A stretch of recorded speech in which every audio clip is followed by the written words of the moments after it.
বালুরঘাট শহরের এক গুরুত্বপূর্ণ প্রাণকেন্দ্র বালুরঘাট পাবলিক বাসস্ট্যান্ড। শহরের হাজারো মানুষের যাতায়াতের মূল ভরসা এই জায়গা। প্রতিদিন ভোর থেকে গভীর রাত পর্যন্ত এখানে চলে এক নিরবিচ্ছিন্ন জীবনযাত্রা। ভোরবেলা যখন শহর ধীরে ধীরে জেগে ওঠে, তখনই বাসস্ট্যান্ডে শুরু হয় দিনের প্রথম ব্যস্ততা। চায়ের দোকানের গরম ধোঁয়া, কন্ডাক্টরের ডাক আর দূরপাল্লা বাসের ইঞ্জিনের শব্দ সব মিলিয়ে তৈরি হয় এক চেনা পরিবেশ। এখানে প্রতিটি মানুষ যেন এক একটা গল্প। কেউ বাড়ি ফিরছে অনেক দিন পর, কেউ আবার কাজের খোঁজে পাড়ি দিচ্ছে নতুন শহরের দিকে। কারো চোখে আনন্দ, কারো চোখে বিচ্ছেদের কষ্ট। দুপুরের দিকে ভিড় আরও বেড়ে যায়। স্কুল কলেজের ছাত্রছাত্রী, অফিস ফেরত মানুষ, সবাই একসাথে মিলেমিশে এই ব্যস্ততার ভিড়ে। এই বাসস্ট্যান্ড শুধু যাতায়াতের জায়গা নয়, এটা মানুষের অনুভূতির এক মিলনস্থল।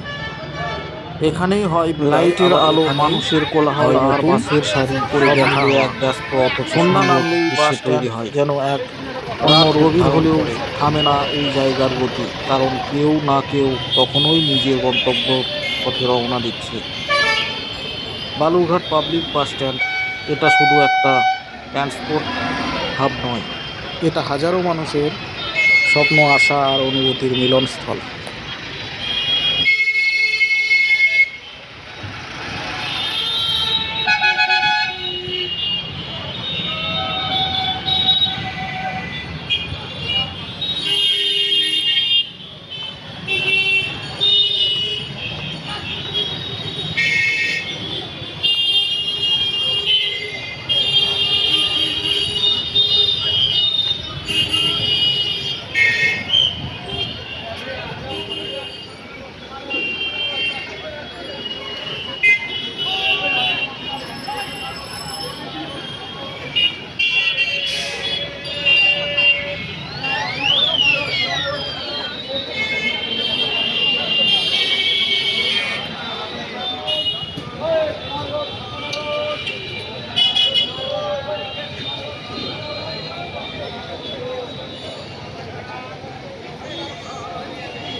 ক্লাব না, ওটা পাড়ার মহিলা মিলে করে ওখানে আছে।